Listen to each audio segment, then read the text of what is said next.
How long have you been with us, Melody? 29 years, is it?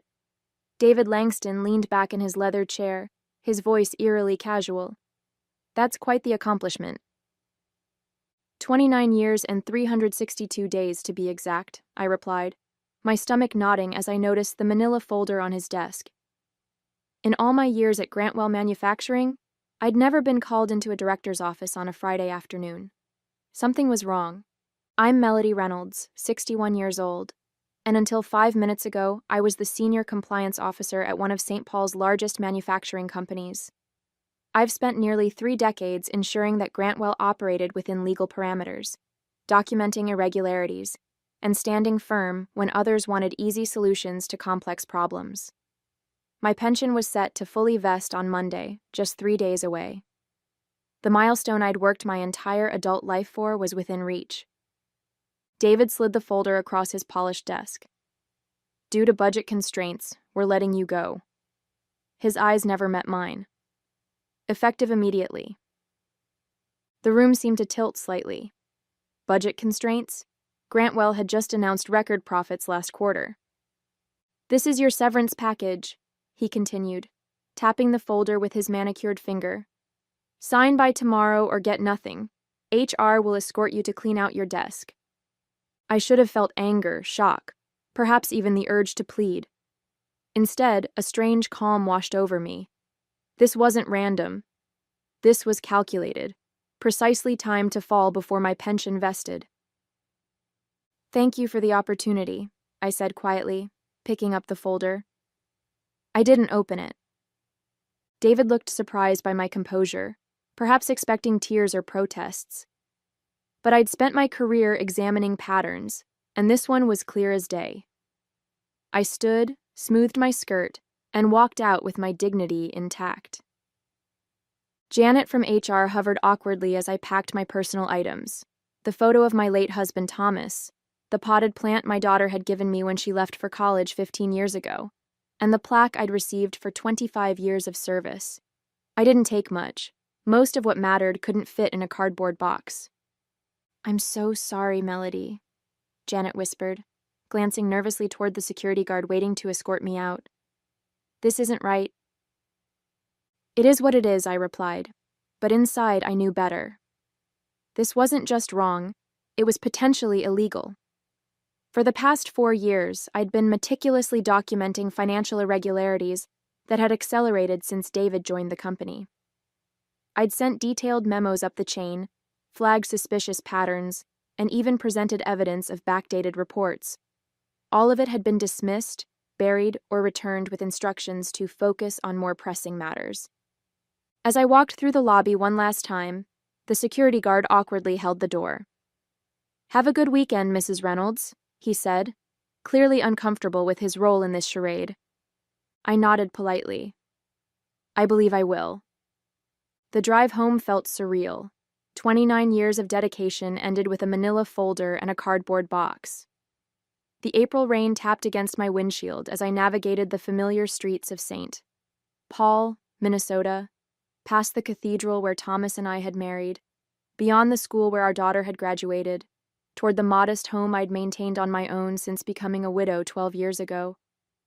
I thought about the sacrifices I'd made for Grantwell, the missed recitals during those early years when I worked late to earn my promotions, the family vacations cut short when compliance emergencies arose, the countless evenings spent reviewing documentation that nobody else had the patience to examine. I'd given the company my prime years, believing in the security that my pension would eventually provide. When I pulled into my driveway, I sat quietly for a moment, allowing myself to feel the weight of what had happened. David Langston had been with the company just 6 months. He'd arrived with a reputation for streamlining operations, which typically meant cutting costs at any price. I'd known we would eventually clash when I refused to certify compliance on his latest cost-cutting initiative, a measure that skirted several regulatory requirements. What I hadn't anticipated was how quickly and ruthlessly he would move to eliminate me. Inside, I made myself tea and sat at my kitchen table, finally opening the severance package. The terms were insulting: 3 months' salary in exchange for waiving all rights to future claims against the company. No pension, no healthcare continuation, no acknowledgement of nearly 3 decades of service. Just a check and a legal trap designed to silence me. The document required my signature by 5 p.m. tomorrow. They were counting on fear and desperation to make me sign quickly, without consulting anyone. This wasn't standard practice. It was a targeted effort to rob me of what I'd earned. I set the papers aside and walked to my home office, where I kept my personal records. Behind a row of family photo albums sat a fireproof lockbox, my insurance policy. For 4 years, I'd been bringing home copies of troubling financial documents, keeping detailed notes of conversations, and saving emails that outlined patterns of misconduct. Not because I planned to use them, but because my professional instincts told me something wasn't right. I opened the box and reviewed its contents: loan applications with falsified data, quarterly reports with manipulated figures, emails instructing staff to backdate quality control certifications. It was all there, over 1,000 pages of evidence showing systematic fraud that had accelerated under David's direction. I'd reported every issue through proper channels, only to be ignored or sidelined. I reached for my phone, scrolling to a contact I hadn't called in years. Gregory Santos had been Grantwell's chief financial officer before leaving to work for the Securities and Exchange Commission. He'd always respected my diligence, even when others found it tedious. It's time, I thought, as my finger hovered over his name. The next morning, I woke with purpose. After speaking with Gregory for nearly 2 hours the previous evening, I had a clear path forward. I dressed carefully in the navy suit I reserved for important meetings, as if preparing for battle. In a way, I was. Gregory had listened intently as I outlined the situation and described the documentation I'd collected. His response was measured but resolute. This isn't just wrongful termination, Melody. Based on what you're describing, Grantwell could be facing serious securities violations. The timing with your pension, that's just the tip of the iceberg. He'd explained the whistleblower protections available through the SEC and arranged for me to meet with his team on Monday morning. Don't sign anything, he'd cautioned, and secure those documents somewhere safe. I spent Saturday morning making copies of everything, organizing the evidence chronologically, and preparing a detailed index. The work kept my mind focused, preventing the anger and hurt from overwhelming me. By noon, I had 3 identical packages ready, one for the SEC, one for my personal records, and one that would serve as leverage if needed. My phone rang several times throughout the day. Janet from HR, David Langston, even the company's general counsel. I let each call go to voicemail, listening to their increasingly urgent messages. Melody, we need that paperwork signed today. David's voice was tense. I can come by and pick it up if that helps. The legal counsel was more direct. Ms. Reynolds, it's imperative we receive your signed agreement before close of business. Failure to comply could jeopardize your severance package entirely. Their desperation confirmed what I already suspected. They knew they were vulnerable and wanted my silence secured before the weekend ended. At 4:30 p.m., my doorbell rang. Through the peephole, I could see David standing on my porch, his expensive suit looking out of place in my modest neighborhood. I didn't answer. Melody, I know you're in there, he called through the door. This is ridiculous. Just sign the papers and we can all move on. I watched silently as he eventually placed an envelope in my mailbox and returned to his luxury sedan. Only then did I retrieve it, another copy of the same agreement, with a handwritten note. Final opportunity. Sign by 9 a.m. Monday. That evening, my daughter called for our weekly chat. Elizabeth was concerned by the strange tone in my voice. Mom, what's going on? You sound different. I considered downplaying the situation but decided against it. Elizabeth deserved the truth. I was terminated yesterday, I said simply. What? But you're just days away from your full pension. They can't do that. They did, I replied. But don't worry, I'm handling it. Do you need me to come home? I can be on a flight from Denver tomorrow. No, sweetheart, stay put. I've got this covered. After we hung up, I sat in my living room as darkness fell, thinking about Monday's meeting with the SEC. For years, I'd tried to address these issues internally, believing in the system and the company's integrity. I'd been loyal, discreet, and professional, even when I suspected serious wrongdoing. But Grantwell had made its choice, and now I would make mine. I would not be signing their agreement. I would not be silenced. And most importantly, I would not let them discard 3 decades of my life without consequence. Monday couldn't come soon enough. Monday morning arrived with a clarity I hadn't felt in years. I dressed carefully, placed my documentation in a secure briefcase, and drove downtown to the federal building where Gregory had arranged our meeting. The weight of what I was about to do sat heavily on my shoulders, but there was also a sense of rightness to it all. The SEC offices were understated but imposing, all glass partitions and hushed conversations. Gregory met me in the lobby, his familiar face lined with more years but still carrying the sharp intelligence I remembered. "Melody," he said warmly, shaking my hand. "I wish we were meeting under better circumstances." "It's good to see you, Gregory," I replied. "Thank you for taking this seriously." He led me to a conference room where 2 other investigators waited: Angela Brennan, a senior enforcement attorney, and James Weston, a forensic accountant. Both greeted me with professional courtesy. "Mrs. Reynolds," Angela began, "before we start, I want to confirm that you understand the process we're initiating today. Once you share this information with us, an investigation becomes official. There's no turning back." I nodded. "I understand completely." For the next 3 hours, I walked them through my documentation. The irregular financial reporting I'd first noticed 4 years ago, when shipments didn't match invoices. The quality control certifications that had been backdated after products had already been shipped. The pattern of revenue manipulation that had intensified in recent quarters, particularly after David Langston's arrival. James examined the financial documents with growing concern. "These discrepancies aren't small," he noted. "The company has been systematically overstating revenues by at least 18% for the past 2 years. That's securities fraud." "And you reported these issues internally?" Angela asked. "Multiple times," I confirmed, showing them copies of my memos and emails. Each time I was told the issues were being addressed or that I was misinterpreting the data. When David joined 6 months ago, my concerns started being rerouted to his office where they disappeared entirely. Gregory leaned forward. "And you believe your termination was directly related to these reports?" "Without question. The timing, 3 days before my pension vested, makes it obvious. But more than that, I had recently flagged several major issues with David's latest cost-cutting initiative. He needed me gone before I could escalate further." As our meeting concluded, Angela outlined the next steps. "We'll need your formal statement, then we'll begin our investigation, which typically remains confidential until we determine whether enforcement action is warranted." "How long will that take?" I asked. "It varies," she replied.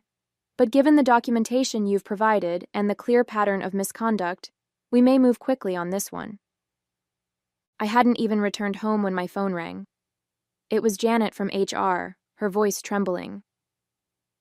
"Melody, something's happening. The board just called an emergency meeting. David's been locked in his office all morning, and there are rumors about SEC investigators contacting our general counsel." So it had begun, faster than I'd anticipated. The SEC must have made immediate contact with Grantwell's legal team. "I'm not surprised," I said calmly. "Did you—" Janet hesitated. "Melody, did you report something?" "I simply did what I should have done years ago," I replied. "What's happening with my pension paperwork?" "That's why I'm calling. The executive committee is reviewing your termination. They've put everything on hold until further notice." An hour later, my phone rang again. This time, it was William Hargrove, the chairman of the board, a man who had barely acknowledged my existence during our few previous interactions. "Ms. Reynolds," he said, his typically confident voice sounding strained. "We seem to have a situation that requires your input. Would you be willing to come to the office tomorrow morning to discuss matters? I'm afraid that won't be possible, Mr. Hargrove, I replied. Any discussions should include my attorney and potentially representatives from the Securities and Exchange Commission. I'm sure you understand. The silence on the other end was profound. Finally, he cleared his throat. I see. Perhaps we can arrange something more formal, then. As I hung up, I felt no satisfaction, only a deep weariness at the necessity of it all. I had never wanted to be a whistleblower. I had only wanted to do my job with integrity and retire with the security I'd earned. But Grantwell had forced my hand, and now we would all face the consequences. My phone continued to ring throughout the evening, colleagues seeking information, executives attempting damage control. I answered none of them. The time for private conversations had passed. Now everything would happen in the light. By Wednesday morning, the storm had fully broken. Local business publications ran headlines about an SEC investigation into Grantwell Manufacturing, sending the company's stock into a tailspin. Financial analysts who had praised David's efficiency measures just weeks ago now questioned the integrity of the company's entire reporting structure. I received a formal letter from Grantwell's legal department withdrawing my termination notice and placing me on administrative leave with full benefits pending an internal review. It was a transparent attempt to mitigate damages coming far too late. At 10 a.m., my attorney Barbara Reynolds, no relation, but the coincidence amused us both, accompanied me to a meeting at Grantwell's headquarters. The same security guard who had escorted me out on Friday now nodded respectfully as we entered. The atmosphere in the building was tense, with employees huddled in whispered conversations that stopped abruptly when we passed. We were shown to the main boardroom, where William Hargrove waited with the company's outside counsel and 3 other board members. David Langston was conspicuously absent. "Thank you for coming, Ms. Reynolds," William began, seeming to have aged years in just a few days. "We've initiated a comprehensive internal investigation into the concerns you've raised." Barbara spoke before I could respond. "Let's be clear about something, Mr. Hargrove. Ms. Reynolds didn't suddenly raise these concerns after her termination. She documented and reported them repeatedly over a period of 4 years, as her job required her to do. The company's decision to ignore those reports, and then to terminate her days before her pension vested, speaks volumes." William shifted uncomfortably. "Yes, well, that's part of what we're investigating. I want to personally assure Ms. Reynolds that her termination has been rescinded. We consider her an employee in good standing with all benefits intact." "Including my pension?" I asked directly. "Of course," he replied quickly. "In fact, we're prepared to offer you a consulting role after your retirement, which you can begin immediately if you wish.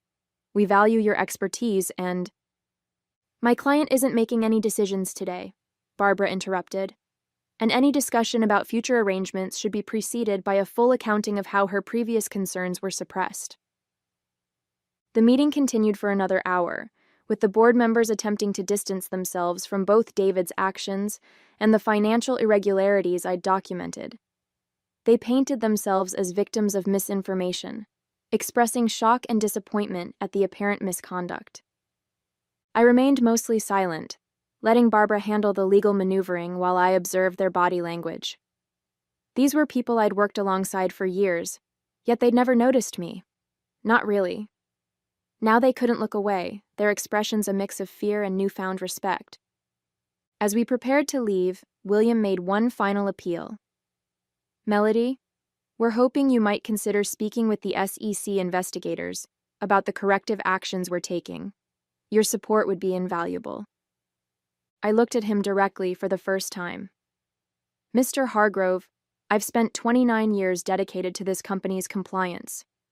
During that time, I filed 47 major reports documenting serious irregularities.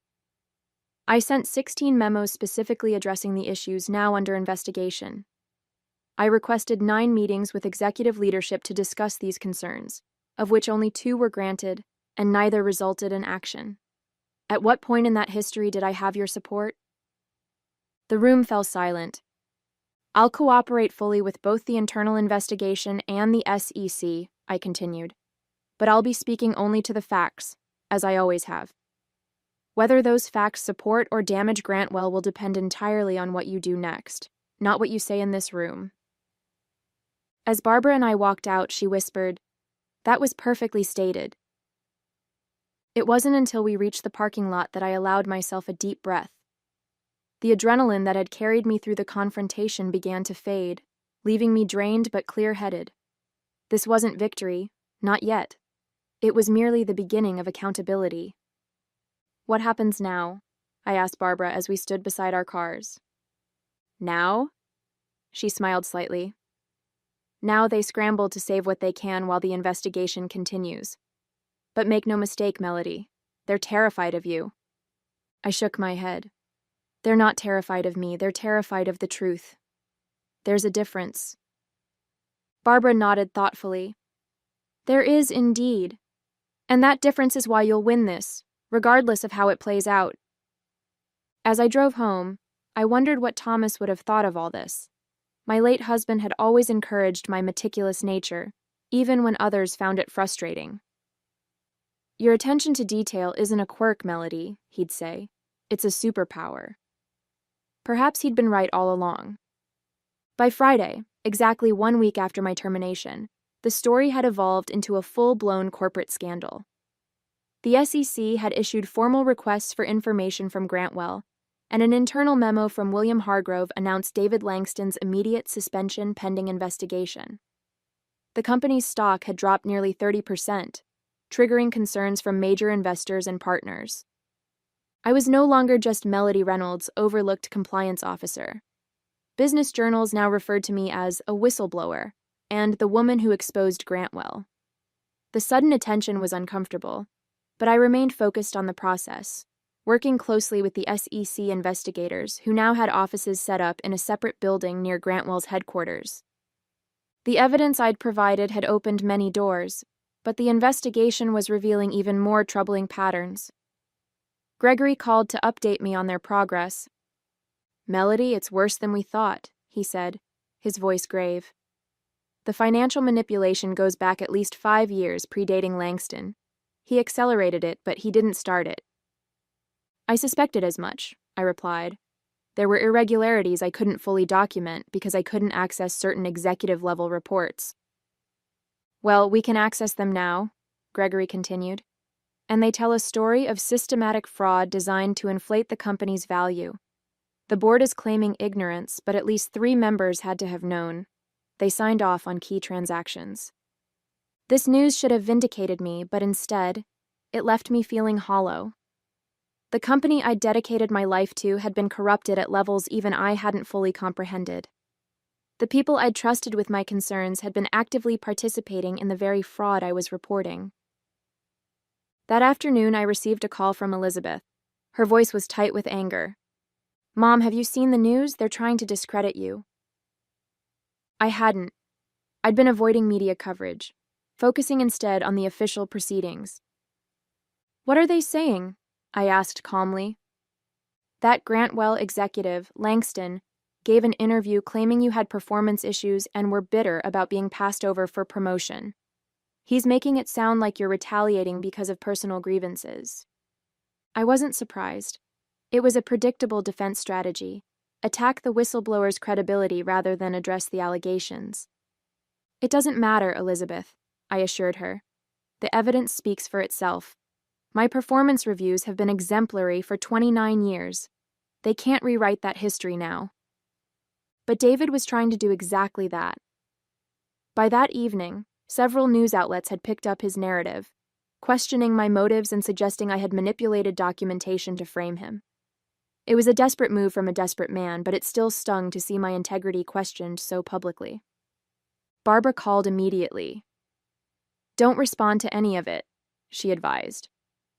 "The SEC will issue a statement tomorrow clarifying your whistleblower status and the credibility of your evidence.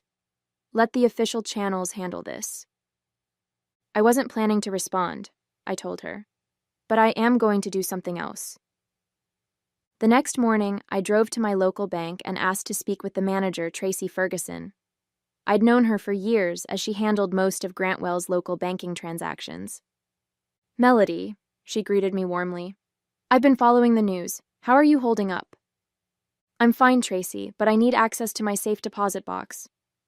Inside the private room, I opened the box and removed a sealed envelope I'd placed there 3 years ago. It contained copies of email exchanges between David's predecessor and 2 board members, discussing ways to manage financial appearances during a critical acquisition period. I had found these accidentally while archiving old emails, and something had told me to secure them separately from my other documentation. I hadn't included these in my initial SEC report because they weren't directly related to the current issues.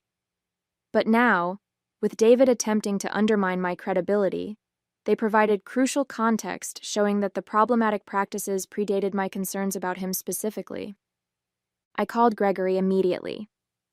"I have something you need to see," I told him. "It changes the narrative completely." As I drove to meet him, I felt no satisfaction, only certainty that the full truth would now emerge, regardless of who it implicated. The emergency board meeting was called for Monday morning, 10 days after my termination and 7 days after the SEC investigation became public. I wasn't invited, but I didn't need to be there to know what was happening. The additional documentation I'd provided had accelerated the investigation dramatically, implicating not just David, but multiple board members in a years-long pattern of financial manipulation. Gregory called me from outside the meeting room. "It's chaos in there," he reported. "The SEC enforcement team just presented their preliminary findings. 3 board members have resigned on the spot. David is trying to claim he was following established practices, but no one's buying it anymore." By noon, Grantwell issued a press release announcing a leadership restructuring and full cooperation with regulatory authorities. The carefully worded statement confirmed the resignation of 4 board members, including William Hargrove, and the termination of David Langston for cause. The company's stock, already battered, dropped another 12%. That afternoon, my phone rang. It was Janet from HR again. "Melody, the interim CEO wants to meet with you. Tomorrow, if possible." The interim CEO was Patricia Donovan, the former chief operating officer who had always treated me with professional respect, if not warmth. I agreed to the meeting but insisted it take place at my attorney's office. When Patricia arrived the next day, she looked exhausted but determined. "Melody, I won't waste time with pleasantries," she began. "The company is in crisis, and you're at the center of it. Not because you did anything wrong, but because you were the only one who consistently did what was right." She slid a folder across the table, eerily similar to the termination paperwork David had presented just 11 days earlier. "This officially rescinds your termination, reinstates your employment retroactively, and confirms your full pension vesting," she explained. "It also includes an additional compensation package recognizing the difficulties you've experienced." I opened the folder. The compensation package included a sum equal to 5 years of my salary, full healthcare coverage for life, and a formal apology from the board. "We're also establishing a new corporate ethics division," Patricia continued. "We'd like you to help design it, as a consultant, after your retirement. Your experience is invaluable." I closed the folder without commenting on the offer. "And David Langston? The board members involved?" Patricia's expression hardened. "Criminal charges are expected. The company will not be defending them." Justice, it seemed, had finally arrived at Grantwell Manufacturing. 6 months later, I sat in a federal courtroom, watching as David Langston and 2 former board members entered guilty pleas to securities fraud charges. The man who had so casually ended my career now looked diminished in his dark suit, his arrogance replaced by defeat. Our eyes met briefly as he turned to leave, and I saw recognition there, not of me specifically, but of what I represented. The consequences of his actions personified. The Grantwell scandal had become a case study in corporate governance failures and the crucial role of internal compliance.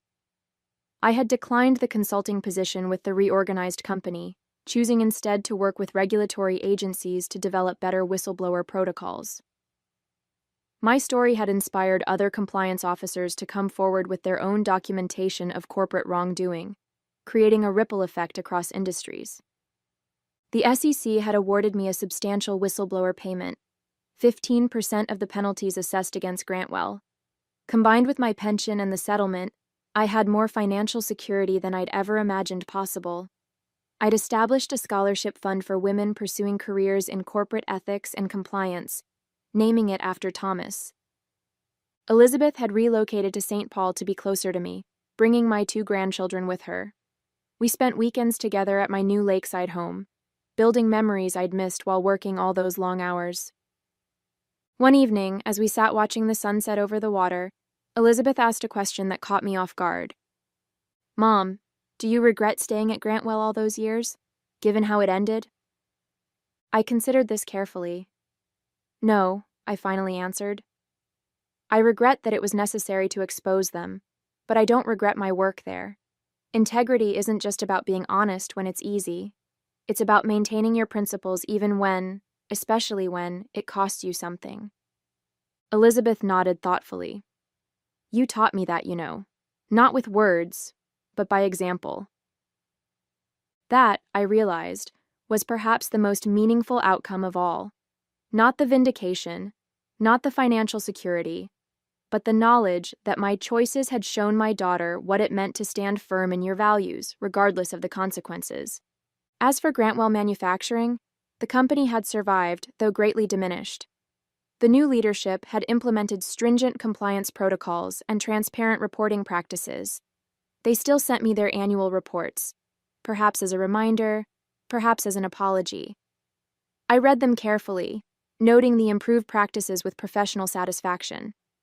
Some might see my story as one of revenge, but I've never viewed it that way. I simply did what I had always done, documented the facts, reported the truth, and stood by my findings. The difference is that this time, finally, others were forced to listen.